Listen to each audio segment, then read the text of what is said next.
Thanks so much for being here tonight. My name is Ryan Mooney Bullock. I'm the Executive Director of Green Umbrella, which is the parent organization of the Cincinnati 2030 District. And we're so excited to have you here tonight, where we're celebrating and talking about many things. And Wyatt King, who's the director of the district, is going to be sharing most of those with you. But tonight is the kickoff for the 2030 District's network convening that is happening right here in Cincinnati across the street over the next 2 days. If you are a representative from one of the 2030 districts that are visiting us, could you just stand up for a second? Awesome.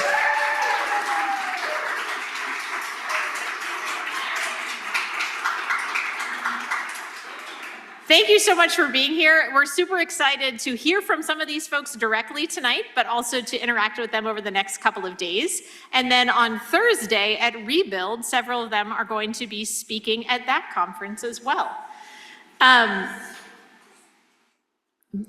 just noticing the lovely background music. Sure, maybe that'll help with our feedback.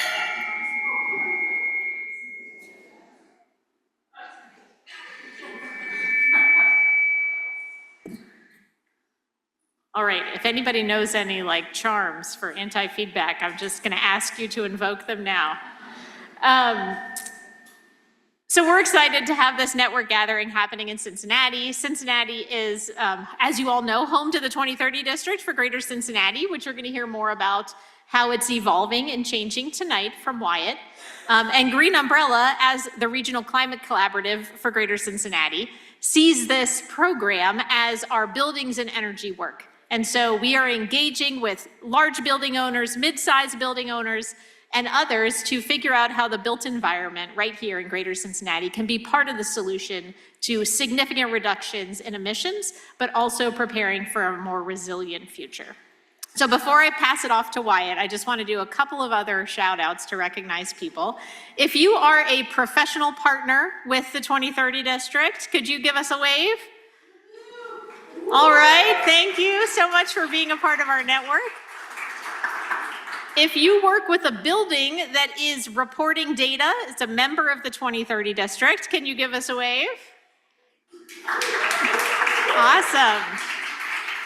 It's great to see so many folks who are actively engaged in reaching these goals and working together for a more resilient, equitable, and thriving region. And last but not least, I want to thank our board members and staff members who are here tonight. So Maeve Mason with Duke Energy, Jeremy Faust with the Fifth Third Bank are both board members. And then thanks so much to Charlie and Bamadele, Wyatt, Michael, and others from the Green Umbrella team who are here and making tonight possible.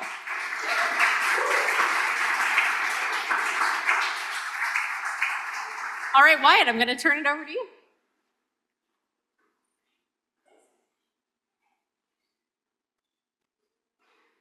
All right.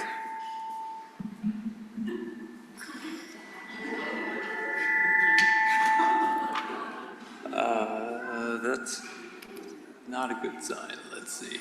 Okay, let's just start.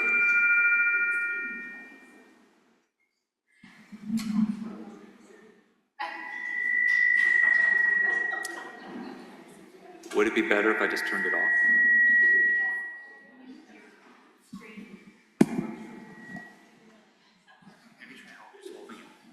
Hello? Is that better? Someone's gonna come.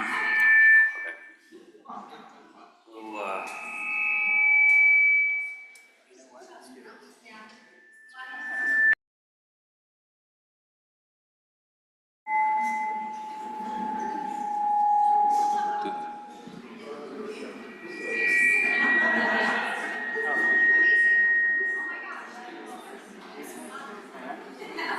Is that better?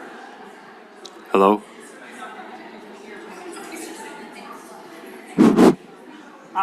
We were getting feedback. We're trying to figure that out. So the mics are disabled. Yeah. All right. This is truly odd.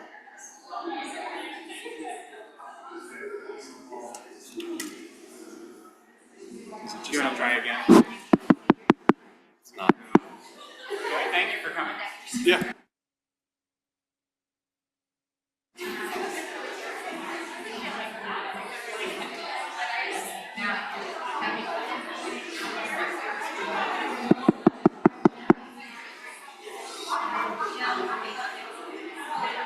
Check 1, 2. Check 1, 2. Spring.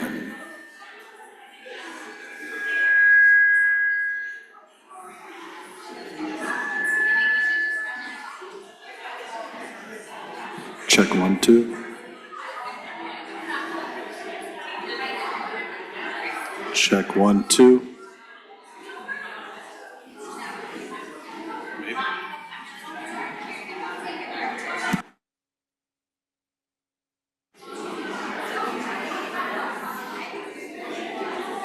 Are the other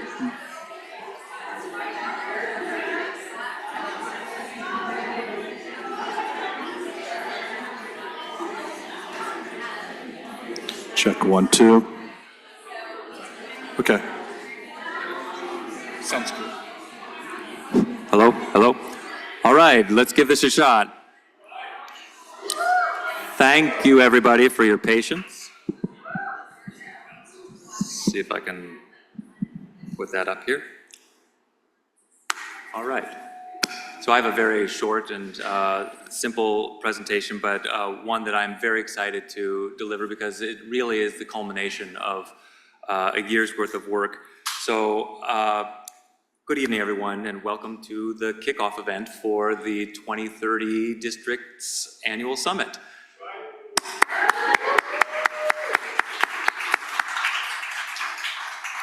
So I am Wyatt King, and I'm the director of the Greater Cincinnati 2030 District, and I'm thrilled that our region and our district gets to host this event this year. It's in my capacity as host that I have the great pleasure and privilege of welcoming my fellow 2030 District staffers from across not just the nation, but the continent. And we have more than a dozen different districts represented in person this year, and more who will be tuning in virtually over the next couple days. So welcome to all of you.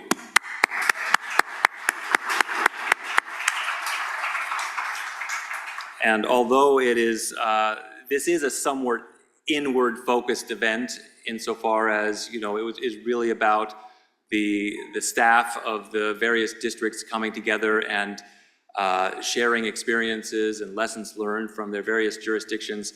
One of the great privileges of being the host city is that we get to throw a party.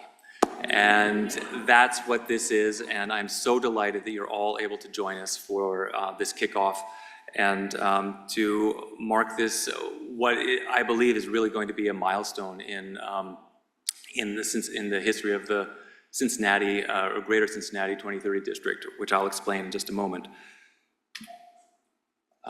Let's see here. Well, there we go. Before we get started, I do want to just take a moment to acknowledge all of our sponsors for the Greater Cincinnati District: the International Brotherhood of Electrical Workers, Local 212, Duke Energy, Metro, the University of Cincinnati's Office of Research, Procter & Gamble, Sustainergy, and Pepper Construction. It is certainly no exaggeration to say that without the generosity of these organizations, we really could not do our work here in Cincinnati.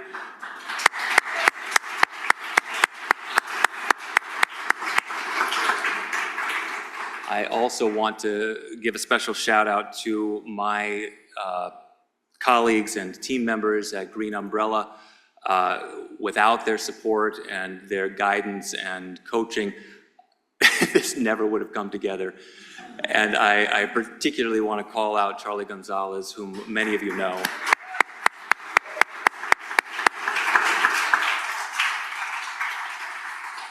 Charlie is a remarkable human being in many ways, and honestly, his organizational capacities are the least of his talents, which is saying something. So, despite the rather austere appearance of this slide, it's actually quite important, and in my humble opinion, pretty exciting. Because as I mentioned previously, it really is the culmination of a year of exploration and inquiry about where we want our 2030 district to go and what we want it to become. It was almost a year ago that I was appointed director of this program, and when I joined, I started a process of getting to know the district, the members, the partners, how it worked, what was working well, and what the opportunities were for the future. It quickly became very clear to me that there were some really fantastic strengths to grow on. And I really want to take this moment to call out my predecessors, at least a couple of whom are here tonight. Tremaine Phillips, who was the founding director of the district, and then Elizabeth Rojas and Tom Schultz, who took over from Tremaine, and both of whom are here this evening. They really did a spectacular job founding this program and getting it off the ground. And they left me with a very passionate core of building partners, a vibrant cadre of professional partners and community partners, a strong history of community engagement, more than 28 million square feet of enrolled building space, a history of innovation, including the only healthy buildings pillar in the 2030 district anywhere, and a very strong host organization in Green Umbrella. But in keeping with that spirit of innovation, we wanted to look forward, and we also identified new opportunities for the program's future. And that ultimately resulted in this list of 6 initiatives which you see before you, which I'd just like to run through very quickly because they really form the framework for how I see the 2030 district operating into 2025 and beyond. The first initiative was the full and complete integration into Green Umbrella. About a year ago, Green Umbrella relaunched itself as our region's regional climate collaborative. Previously, it had defined itself as the Regional Sustainability Alliance, and the relaunch as the Climate Collaborative was really a kind of a refocusing and a reorienting of all of the programs underneath the umbrella around the theme of addressing and mitigating and adapting to climate change and coordinating among all the different kinds of actors across our community to make that happen. As part of that relaunch process, the 2030 district became more fully integrated into Green Umbrella proper. We adopted a streamlined and unified membership structure, which is to say that now all Green Umbrella members qualify for membership in the 2030 district automatically if they have a building or if they are a professional partner. And all 2030 district members that previously kind of had their own membership structure are now automatically part of the Green Umbrella family, and with all of the benefits that attend to membership in that organization. And so it really is now one organization, which is beneficial in many, many different ways to our membership. The second initiative is the one that is, I think, really perhaps the most exciting and far-reaching, and that is we are expanding our reach. We are, now that we are truly and fully an integral part of the Regional Climate Collaborative, which has a service territory of 10 counties, the 2030 district is going to open up its membership to all 10 counties.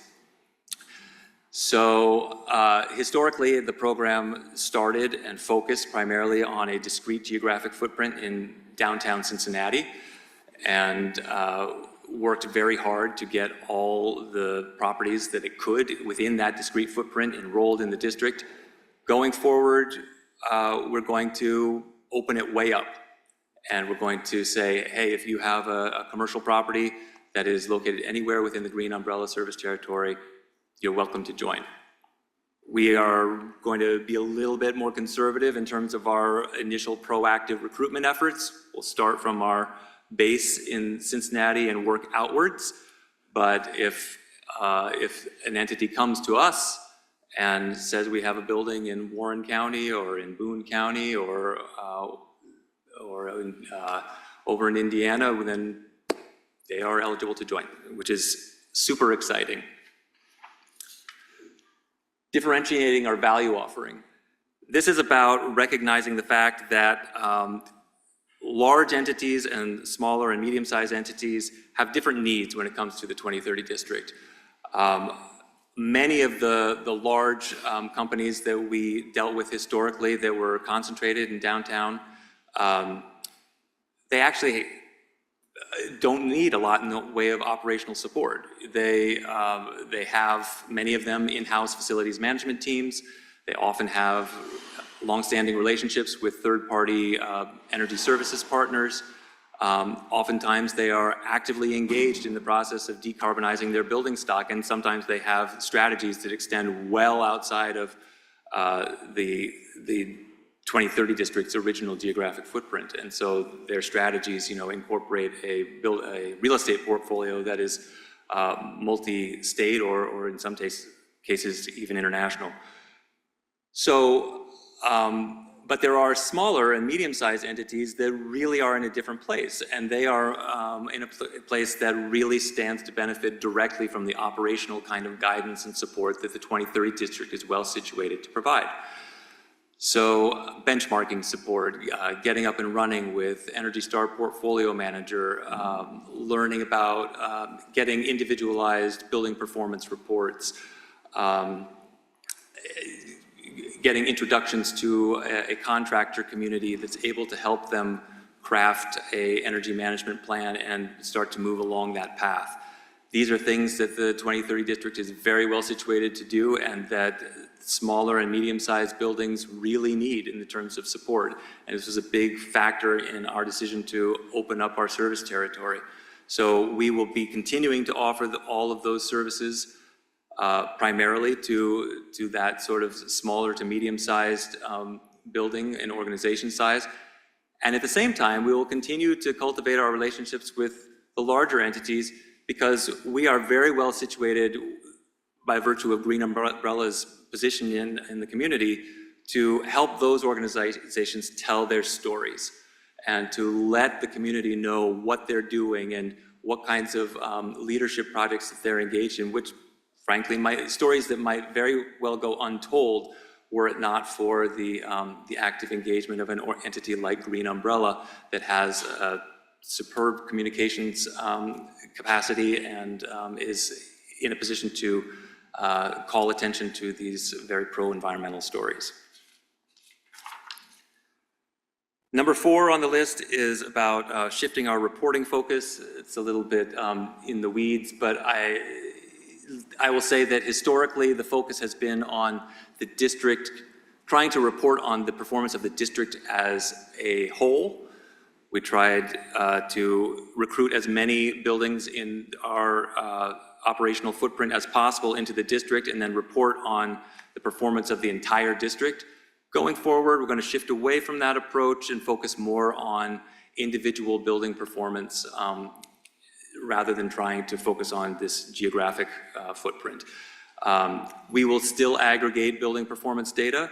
We will still report on progress, but we'll do it by cohort. We'll report on different groups of our members, and we'll parse it out based on the length of time that they've been actively engaged in managing their energy use and benchmarking. Number 5 is increasing emphasis on frontline communities. This is a value that we inherit directly from our host organization, Green Umbrella. It has long been a top priority of Green Umbrella to focus particular attention on those communities that are facing the brunt of climate change. And often these are communities, as many of you know, that are the least equipped to address those challenges. And so they are particularly in a position to benefit from extra support. And so that's going forward going to be a focus that is adopted by the 2030 district explicitly as well. Finally, there will be increasing engagement with public policy. Not just public policy, but private policy too, in the form of utility policy. So we're already starting to do this a little bit in Cincinnati with, in the form of engagement with a couple of different federally funded grants. One is an EPA grant that's focused on tracking the effects of residential building decarbonization on patterns of energy use by the building occupants. Another is a DOE-funded project that is exploring possibilities for implementing building performance standards in major cities across Ohio. and future efforts may focus on other opportunities to influence building and energy policy, whether at the state or local levels, or in the realm of utility policy. But this is an area that we will be looking at more within the confines of our status as a 501c3. So that is our framework. I'm super excited to be officially unveiling it today. We've had a bit of a soft launch the last couple of months, but now it is out there, it is official, and the Greater Cincinnati 2030 District is officially open for business.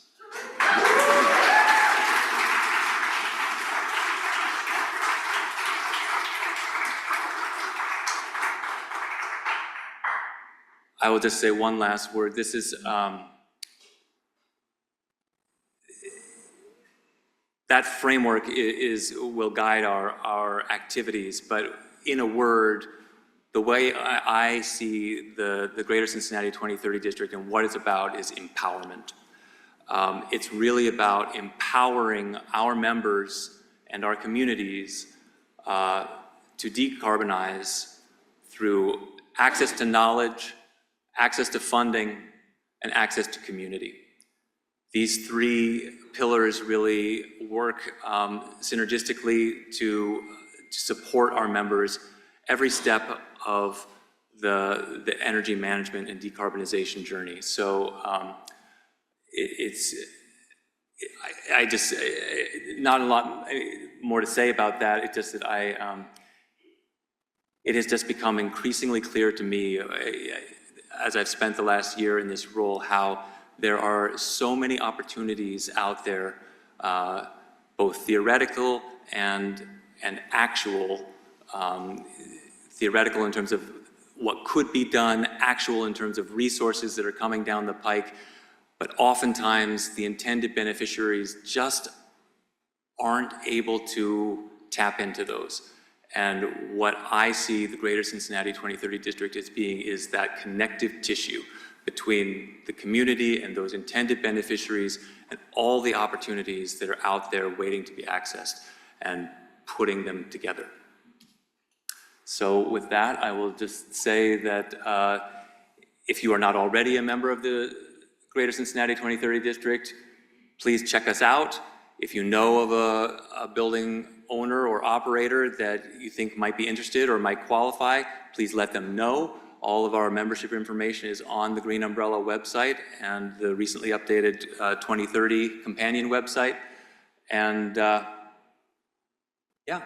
that's it.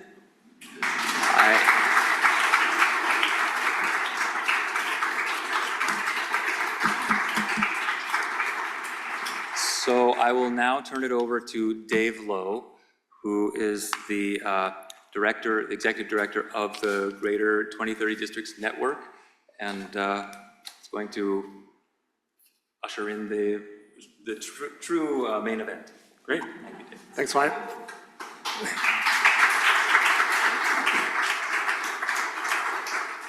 Well, I will be pretty brief here. First of all, thank you to Wyatt. Charlie, as Wyatt mentioned, has been very helpful. Thank you to Ryan, and I'm sure, I don't know the rest of the staff at Green Umbrella, but thank you all for hosting us this week. This is really a great opportunity for those of us in the network. We spend a lot of time, I guess we all spend a lot of time on Zoom these days, but we spend a lot of time on Zoom interacting with each other, and then once a year we really get to see each other face to face. So it's special to get together here in Cincinnati. Everybody knows what a 2030 district is, so I won't go into the details on that, but I just want to talk a little bit about what the network has become. So I used to be in Seattle, was part of the group that started the first 2030 district out in Seattle back in 2010, 2011. I'm now in Portland, Maine, and as Wyatt mentioned, the executive director of the network. And we've come a long way. We've got 24 different districts, 2 of them in Canada. As you can see, quite a few buildings and organizations involved. So it's incredible progress, and we have, although we're only at 24, we have a couple new districts coming on board soon here. So soon that number will be a little bit larger than that. Each district looks a little bit different and operates a little bit differently, and that's one of the strengths of the model. But all the districts are bound together by common set of goals, and that's obviously one of the strengths of the model as well, is that we all speak the same language. So recently, about 2 years ago, we did not change our name, so we're still the 2030 Districts Network. We've talked about changing our name, but we did come up with a new set of goals to reduce emissions in the entire built environment by 50 to 65% by 2030 and reach zero emissions by 2040. So we are aware, we get asked that question a lot. What are you gonna do in the next couple of years? And we're hoping that we're gonna reach those goals, and then we'll have to decide what we're gonna do with our branding and our naming, et cetera. So, but we haven't crossed that bridge yet, but we are focusing on the year 2040 and really trying to reach zero emissions by 2040. So one of the things that's unique to the districts and the network is our goals are driven by metrics. So unlike some organizations, we rely on quantitative deliverables to assess our success. So sometimes those numbers show we're making good progress. Sometimes those numbers let us know that we need to push harder. But again, something else I think I don't have to bring up to this audience, we all know that there's a lot of work to be done. As evidence, we have this event every year in the fall, and it seems like it always follows a huge event like last week that points out to everyone that there continues to be a lot of work that needs to happen in this space. So I won't take much longer. I think if you talk to the various 2030 district directors and staff that are around the room, one of the things that they'll tell you is the best thing about the network is the collaboration that happens. We do all get on the phone once a month to talk, on Zoom. There are various committees that are meeting more regularly than that. There's a lot of work that happens. I think Wyatt would probably tell you, as he came on board, not only did he have the support from Green Umbrella, Elizabeth and Tom, who were here, but he was able to call up the Seattle 2030 district, the Cleveland 2030 district, get on the phone and ask questions. And I think that's really one of the keys to why this network has become so important. So to give you a feel for some of the other districts and see how they're similar or different than what's happening here in Cincinnati, we thought we'd do a quick panel. I'm going to bring up 4 different districts, have them sit down. I'm going to have them introduce themselves real quickly, speak briefly about their district, and then I will fire some questions at them. And we'll keep it brief, but hopefully that'll give you a feel for what's happening around the country. So with that, I will just have all 4 of you hop up here, and we'll pass the microphones back and forth up here.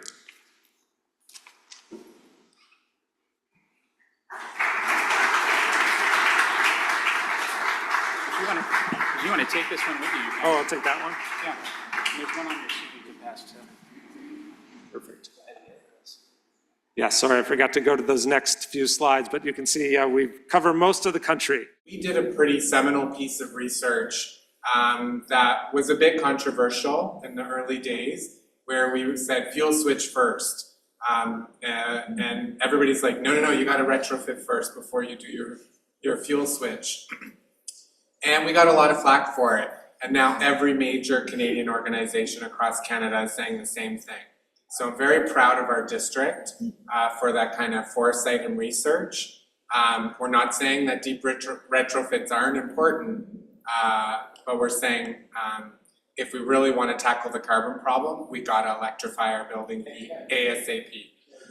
So that's one of our big contributions to the research and literature, and love being part of the 2030 District Network.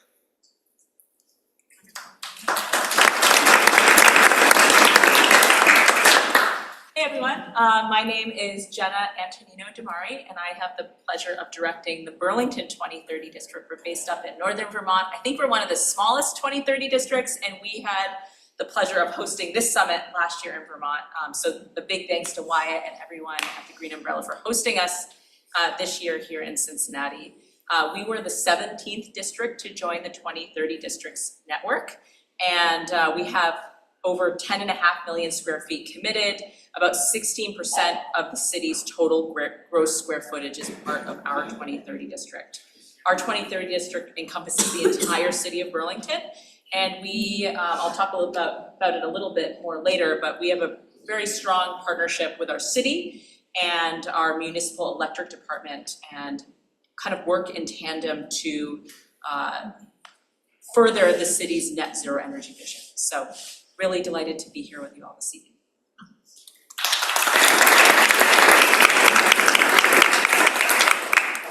Hello everyone, my name is Tobias Chan. I work for a nonprofit called Green Building Alliance. We are based out of Pittsburgh, and we administer both the Pittsburgh and Erie 2030 districts, and we're in the process of launching a third one in New Kensington, so we've got absolutely nothing going on. I think our total is over 100 million square feet by now. We have around 1,100 buildings in total, and I think similar to Cincinnati, what they're going to do, we accept any building in the Western PA region. So there are some kind of outliers, but focused really in the Pittsburgh and Erie downtown centers.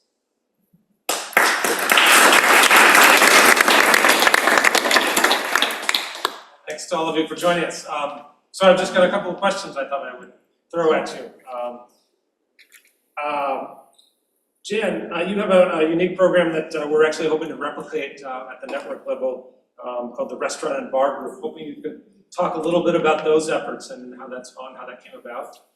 Sure, yeah. So who doesn't love restaurants and bars, right? So in our strategy, basically as a 2030 district, has been identifying kind of cohort groups that make sense to bring together, and in that way we can then provide resources and programming for those groups. And it's typically been tied to partnering with the U of M Master's Project team to help us with that outreach, because we can't do it all by ourselves. So looking for a project and a need, Restaurant and Bar really rang true with master's students as well as our district.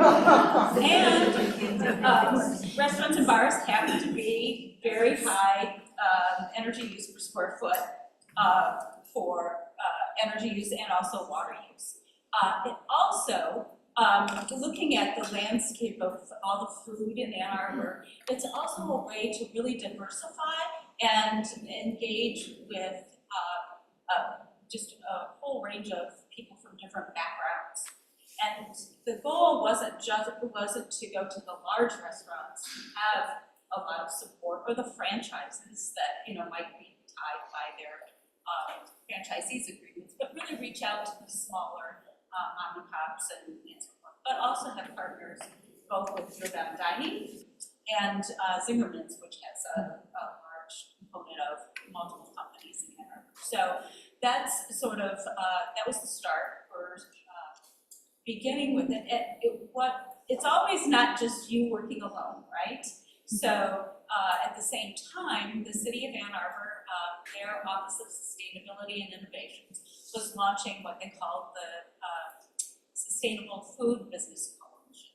So by working together, they had some people they had already identified. We had some numbers, and so we actually went through and said, well, what are you planning to do? What do we think the needs are? What can we do? How can the students help us?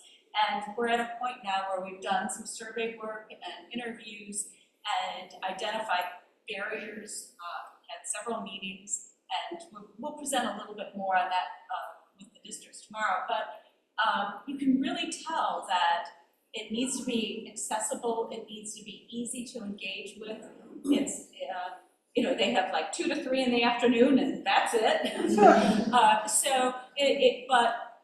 I think it's going to be very fun, because the other way we can engage with them is when we do events. Well, who do we turn to? We turn to our sustainable food partners. And so there's really already been a kind of a two-way exchange with them. So I'd love to talk to anyone who's really interested and dive into it, but it's a really rewarding thing to both not be alone, identify something that people are excited about, and then really look at what the needs are and have good partners to sort of be that pilot for this.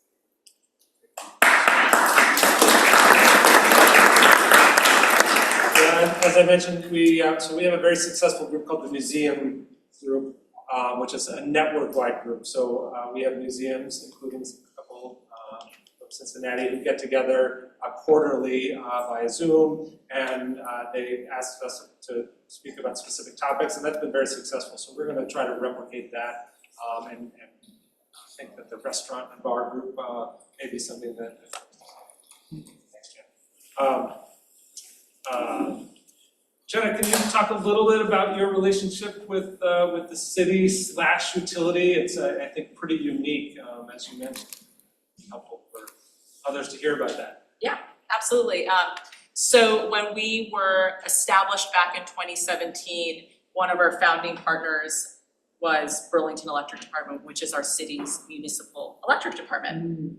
And I've become quite smitten with them. They are really, when you think about electric departments, you don't always think like, oh man, they're really cool, but these people are really cool. They're an energy efficiency utility, and there's 3 of them in the state of Vermont, and they are really charged with helping their customers to decarbonize, to reduce their energy load. And so we work very closely with them. Clearly our vision, our mission, our goals are very much so aligned. This Burlington Electric Department, like I mentioned before, set forth this net zero energy vision for the city of Burlington, and our work clearly supports them, and their work clearly supports us. So they provide prioritized financial incentives for customers throughout the city. So in the form of rebates, et cetera, support, technical support, and those rebates are prioritized for 2030 district members through our programs, which has been really fantastic to have a truly financial carrot, if you will, to offer 2030 district members who are participating in our programs to incentivize them to make real changes in their buildings to reduce their energy load, et cetera. So it's been a really wonderful partnership with the city of Burlington, with the electric department in particular, and I look forward to seeing how it continues to evolve. I think all the districts here will tell you we're all jealous of the relationship that Jenna has in Burlington. It's pretty unique, and it's been pretty obviously effective. Stephen, I know you have spent a lot of time working on this, but can you talk a little bit about what you see as the value that you at the Toronto 2030 district brings to your members, your building members? Yeah, so it's sometimes in the real estate community, it's quite a difficult argument to talk about climate change, and not a lot of people have an appetite for that, especially when you have a high interest environment right now, like we do right now. The 2030 district in Toronto has really been kind of a collaborative initiative. We have so many different partners and advisors that we work with in the real estate world. And our research has been kind of the foray that we've gathered people around. So we did a lot of, we call it decarbonization pathways research, to figure out what would be the most economically viable pathway for our city to embark upon in order to get to zero emissions in the building sector. So we did a series of 6 different studies, and we looked at a bunch of different energy supply side and large deep retrofits. And then in the end, we came back with a conclusion that, like I said earlier, it's really important that we electrify now with air source or ground source heat pumps. Mechanical systems renew every 20 years, but large cladding, windows, roofs are usually on a 50-year capital cycle. Those 2 capital cycles don't sync up, and that's a problem. If we wait for everybody to do the deep retrofit, we'll be, in Canada anyway, 2100 before we actually decarbonize our portfolio. And our rate for retrofit right now is between 2 and 4%. We need to be up around 6 to 8% annually to actually meet our 2050, 2030, 2040, and 2050 goals. The City of Toronto as well has come aligned with 2030 district. We have a target of 2040 to be emissions free or net zero. So it's a fairly aggressive target for a large urban municipality. But I would say the value we bring most to our stakeholders is bringing great fact-based, well thought through collaborative research. We do a lot of education and awareness with our members. Right now what we're doing is, part of the problem is our A-class stock. Do you guys use A, B, and C-class ratings? Yeah? Our A-class stock is very well taken care of by institutional and pension fund investors. Our B and C class is very not well taken care of. So we focused all of our attention on B and C class assets. There's a big lack of knowledge, awareness, capital constraints. And so we're focused there. We're working very closely with our municipality. We're about to implement an emissions performance standard, one of the third one, I think, in Canada right now, and I think the 17th across all North America. We're very excited about it, and it's research like ours that's giving the business case to our community to go forward with this kind of regulation. So I think we're giving a lot of value to our community, but this is real economic value. It's not, oh, I feel good about climate change and it makes me feel better, and that's why I'm doing the work. No. There's a very strong business case here. We're proving it out to our members, and they're moving forward with it.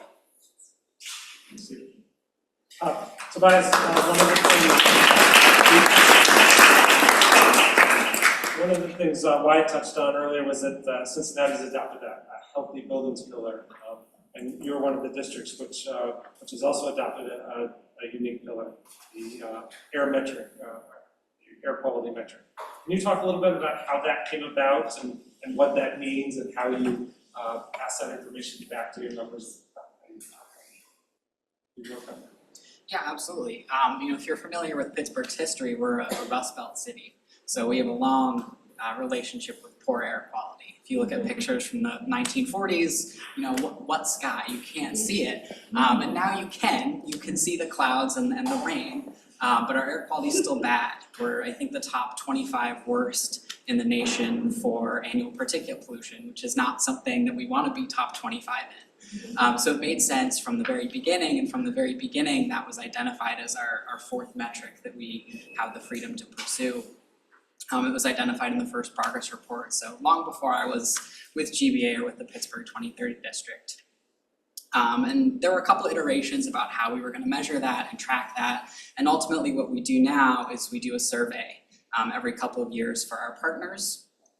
And this draws on a lot of the green building rating systems. So LEED, WELL, Living Building Challenge, they all address indoor environmental quality or indoor air quality. And so we use that to create some guidelines of, here are some things that our partners should consider doing.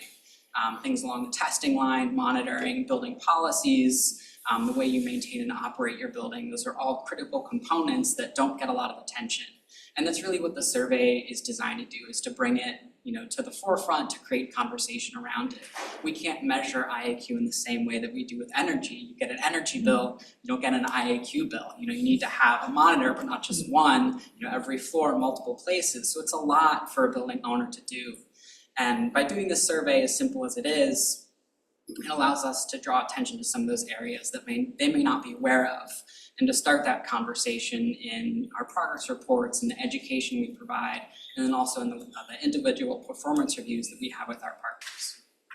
Great, thanks. Jen, you have a lot of unique things happening in Ann Arbor. You're lucky. One of the unique things that's happening is the green rental housing ordinance, which I think, as you and I communicated, maybe you're the first or second in the country. Hoping you could touch a little bit about that, talk a little bit about that. Sure. Yeah, so the 820 is Ann Arbor's climate action plan. And it has a whole range of strategies to carbon neutrality by 2030, which is an incredibly aggressive goal. And So all of the strategies have certain policies and the city, we were very fortunate that the city actually passed a millage that provides funding for that climate action plan. So from that, then the city's been able to do, one was their benchmarking ordinance, and then two, the rental housing stock, I think is over 54%, almost 60% of the square footage of the city of Ann Arbor. Huge amount. And in rental housing, the value of the building is based on the revenue you get from it, not the condition of the building. So it's a really kind of interesting thing. They have, so the green rental housing ordinance, the goal of that is benchmarking reaches the larger 20,000 square feet and above. And the rental housing is any dwelling that is rented in the city of Ann Arbor. And they have, they've adopted their housing maintenance code. And it is through that code that they're gonna be enforcing the green rental housing. I think Boulder has a green rental housing ordinance as well. Ours is, it's all based legally in consumer protection. It's gone through, I don't want to count the number of legal reviews because it gets, obviously they're trying to avoid legal challenges to the ordinance, but basically there's a point system. And when every 3 years, when that rental unit or units are inspected, there's a checklist that the inspector will go through. And it has to do with, electrifying appliances, weatherization, energy efficiency measures, etc. And it starts out with everybody has to reach a certain threshold, and then the next inspection, it ratchets up the points. And I can tell you, my personal opinion is it's gonna do more for energy efficiency and the transition and consumer protection, because we have literally 1960s, 1970s, smaller apartment buildings that still have their original boilers and window shakers. So, and our leases. We did a blower door test on just when we were drafting the ordinance to look at what we were after. We got an ACH, that's the air changes per hour, 21. Yeah, okay. Code is 3, all right?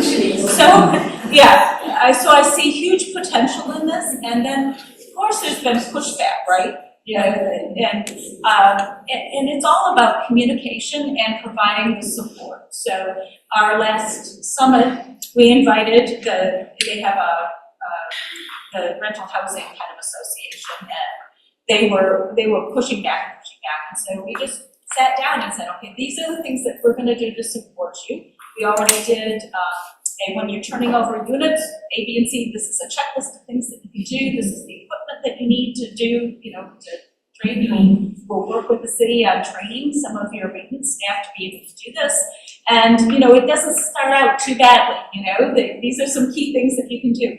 And, so the temperature in the room, kind of mellowed to, a warm, maybe 80 degrees instead of 120. But I think that's the whole thing, is we've got to be aggressive. That's going to help create value for the buildings in Toronto. And so there's this really big push on looking at B and C class assets right now. But in the Toronto market, it's probably likely like this everywhere in North America. Everybody wants precedent before they go to electrify. And we don't have that many great case studies in B and C class for air source or geosource heat pump. So what I've done is I've put out a call, and I've got 10 pilot programs going across the city to try and get a business case going for air source and geosource heat pumps. And the other problem that we're having is lack of knowledge and awareness, especially on certain designers, mechanical engineers, HVAC suppliers, building owners, and operations managers. So what we're hearing in the marketplace is that when somebody's furnace or boiler breaks down, their HVAC person comes in and they're like, nope, don't electrify, big mistake. Untested technology does not work in -20-degree weather. So we're having a lot of like myths in around the technology. And the big thing is that air source heat pumps, that technology has been around for over 100 years. If anybody knows a refrigerator, it's the same technology. So we know it, we know how it works, we know how to use it, but we need to train people on what this means, because we're basically going through a revolution in HVAC systems akin to the combustion engine in EVs 10 years ago. Is happening right now, everywhere. Europe is probably moving the fastest right now and has the biggest market penetration. The US is moving very quickly with the Inflationary Reduction Act. There's a lot of money going into the economy to help decarbonize. And so what we're doing is to educate the market as we've designed 4 sets of courses around heat pump fundamentals, we're calling them, or electrification fundamentals for those 4 kind of target groups, so that when they go into the marketplace, they're armed with the best information possible. So although we're supporting the regulatory environment significantly in the background, we're also kind of the wraparound turnkey service for our building owners in the community to say, okay, there's grants and funds here, there's education here, the technology solutions are here. Come to us, we'll help you build a solution, or we'll find you the right partner. But right now, we really want to try and find that precedent so that when everybody sees the business case, it's like, oh, I want to do that too. There's a great business case there. Theoretically, we know it's a good business case, but we want to prove it out for our community. So, just about out of time, but I just wanted real quickly, one thing that all the districts do is really focus on data, and Jenna has a program they have a good name for it. It's called the PEP program. You call it the PEP program? That they do for all their building owners. So I'm hoping you might touch on that, and Tobias, you could just fill in, talk a little bit about how data is important to what you do. Sure, that sounds great. Yeah, so one of the main benefits we offer our property owner manager members when they join the Burlington 2030 districts, we offer them a property energy plan, or a PEP for short, like Dave said.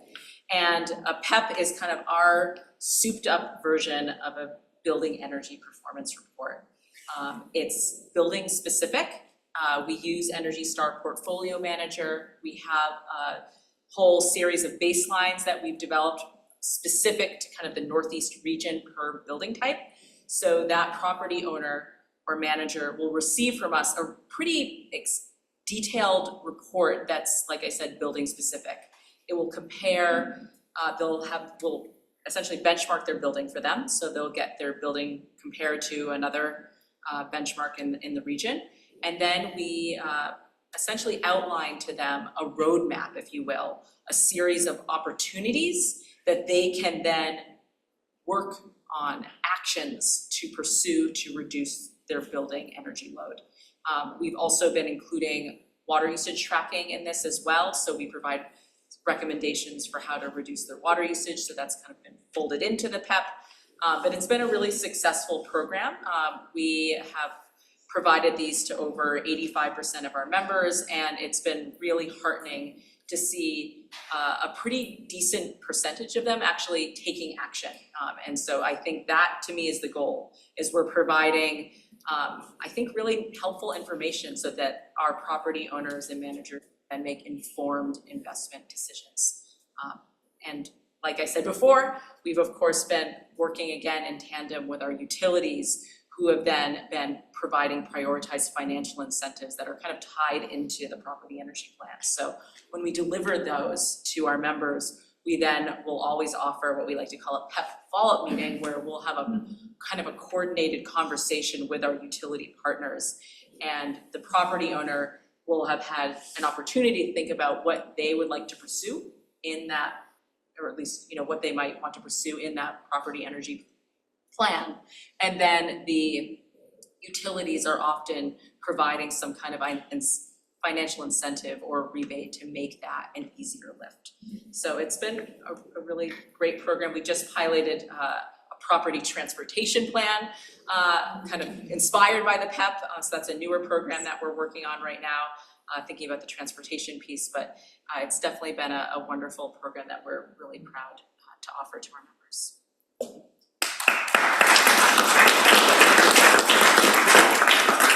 So talk a little bit about, and you have a similar program, but you're really driven by metrics. That's fair for me to say. No, I feel that's like true. you Yeah. really are, right? Yeah, I mean, metrics are the 2030 district program. You can't measure reduction if you don't have something to measure it against. So, a large portion of what we do is make sure that we're getting accurate baselines. So, a lot of districts, I think, use the 2003 CBEX, which was a national survey here in the States. But there's some buildings that didn't really get captured in that. And so how do you benchmark something that, had a sample size of 2 buildings across the nation? That's not good enough, because think about something like labs or hospitals. Each of those is so different compared to another building. So, we have worked to try and create custom baselines for our partners that make sense for them and then allow them to, demonstrate substantial improvement for themselves. Great. Well, thank you all. Appreciate it.